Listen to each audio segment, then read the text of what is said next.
And with each one of these images, take a look at what you see in each of the images that actually show us something of our world. So what do you notice? What do these images actually convey to us? We've only got 3, but we could have had 103, a whole succession of them. And what they are images of what we call our linguistic landscape, language all around us in the world. And it happens that these are in particular environments. You'll recognise them. Let's go back to the first one, just by way of example. What do you notice? Anybody at all? The first thing I noticed was that there's at least 3 different signs with different languages and different cuisines that would be at those places with those signs. Yeah. Countries, yep. And anything else? What do you notice about the architecture?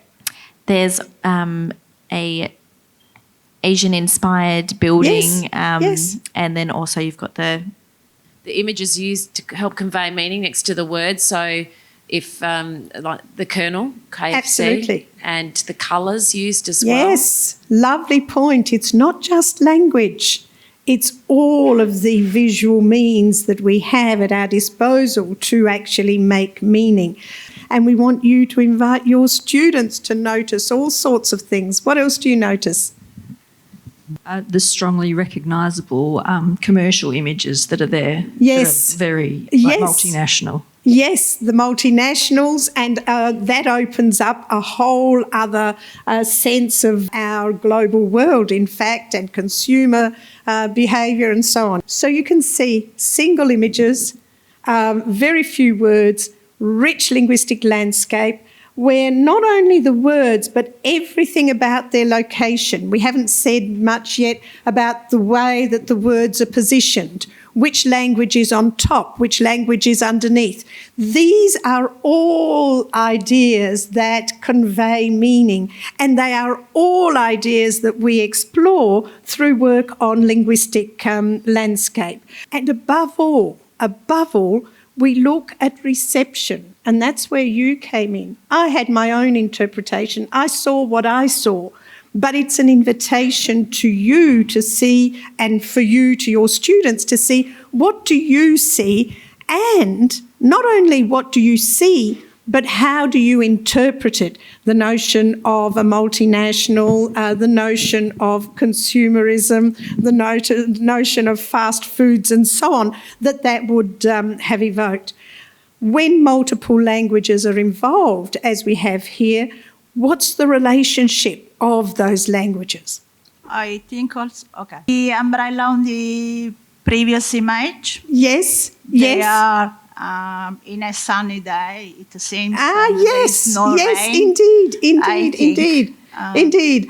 Now, they give an idea where you are. Where we are, indeed. There's so much information. I hadn't seen that umbrella at all because I was so intent on looking at the language. I am obsessed with language.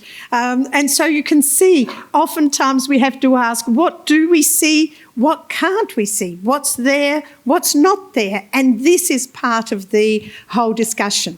Very quickly on the next one or two people, what do you see here? And what do you notice, Michelle?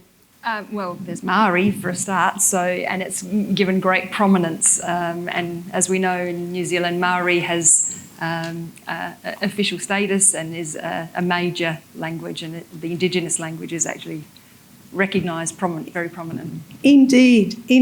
And the next, we can see the combination of languages that are meaningful for us in our own context.